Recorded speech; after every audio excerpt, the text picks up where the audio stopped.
क़यामत की निशानियों में से एक निशानी ये भी है कि क़यामत आने से पहले ऐसे लोग आएंगे जिनसे कोई लड़ नहीं पाएगा। उनके सामने जो आएगा उसे वो नष्ट व नाबूद कर देंगे। वो लोग कौन है? आइए जानते हैं इस वीडियो में।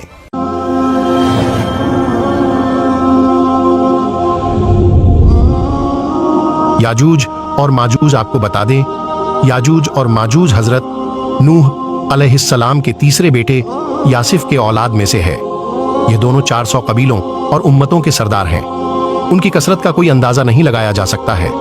मखलूकात में फरिश्तों के बाद उन्हें कसरत दी गई है।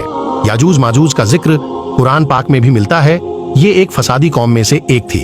लुट मार करना, अच्छे और भले लोगों को परेशान करना याजूज माजूज के पेशों में से एक पेशा था। कहा जाता है याजूज माजूज की तादाद बहुत ही ज्यादा है। इंसान, परिंदा, जानवर से लेकर हर जीवित चीज को खा जाते थे। याजूज माजूज कब आएंगे? ऐसे में इसके बारे में पता चलता है। याजूज माजूज कयामत आने से पहले जाहिर होंगे, साथ ही यह पूरी दुनिया में छा जाएंगे और हर तरफ कोहराम मचा देंगे। याजूज माजूज का कुरान पाक में जिक्र मिलता है। इस्लाम से पता चलता है याजूज माजूज फसादी कौम थी। ज़माने फितरत में हजरत ईसा अलैहिस्सलाम के बाद जब जुलकरनैन उस जगह पहुंचे जहां याजूज माजूज का जुल्म था, तो वहां की मखलूक से उन्हें याजूज माजूज का वाकया पता चला। फिर लोगों ने हजरत जुलकरनैन से मदद की गुहार किया। ऐसे में उन्होंने दो पहाड़ों के उस दरमियान को जिससे याजूज माजूज आते जाते थे, उसे अल्लाह पाक के हुक्म से लोहे या शीशे की दीवार बना दिया। इस तरह से याजूज माजूज हमेशा के लिए कैद हो गए। याजूज माजूज की दीवार के बारे में जिक्र मिलता है कि यह 200 गज ऊंची और 50 या 60 गज चौड़ी है। याजूज माजूज की दीवार को सद्दे सिकंदरी के नाम से भी जाना जाता है। ऐसा इसलिए क्योंकि जुलकरनैन का असली नाम सिकंदर था। अब बात आती है याजूज माजूज कब आएंगे। तो याजूज माजूज के आने के बारे में पता चलता है कि इमाम अलैहिस्सलाम के ज़हूर तक यह बंद रहेंगे। हजरत जुलकरनैन के द्वारा दीवार बनाने के बाद याजूज माजूज का खुराक सांप करार दिया गया, जो सीधे आसमान से बरसते हैं। जब तक इमाम अलैहिस्सलाम के ज़हूर नहीं होता, यह कौम कैद ही रहेगा। याजूज माजूज हर दिन दीवार को चाट कर काटते हैं और अगले दिन के लिए दीवार चाटने के लिए छोड़ देते हैं, लेकिन अगले दिन दीवार पहले जैसे हो जाती है। क़यामत के नजदीक इमाम अलैहिस्सलाम के जमाने में याजूज माजूज का खुरुज होगा और दीवार भी कट जाएगी। फिर दुनिया के निजाम को याजूज माजूज की फौज बिगाड़ना शुरू कर देगी।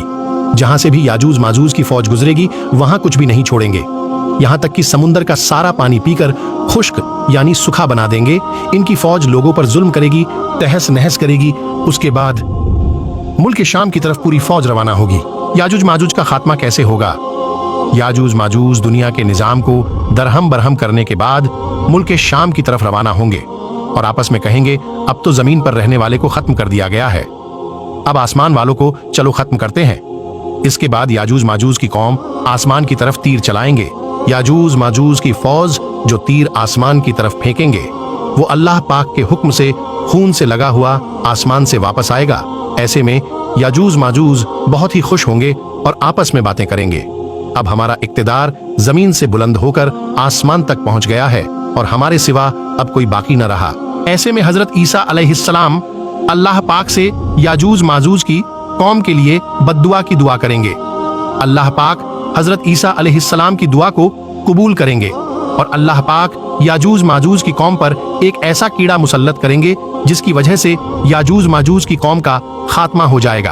अब पूरी जमीन लाशों से भर जाएगी और इन लाशों से बहुत गंदी बदबू आने लग जाएगी, जो बर्दाश्त करने के लायक ना होगा। याजूज माजूज के मरने के बाद उनके जिस्मों को खाने के लिए उनका नामी परिंदा होगा, जो जमीन से उनकी लाशों को उठा ले जाएगा। इसके बाद अल्लाह पाक अपने रहमत की बारिश करेगा और सारी जमीन याजूज माजूज के खून व बदबू से साफ हो जाएगी।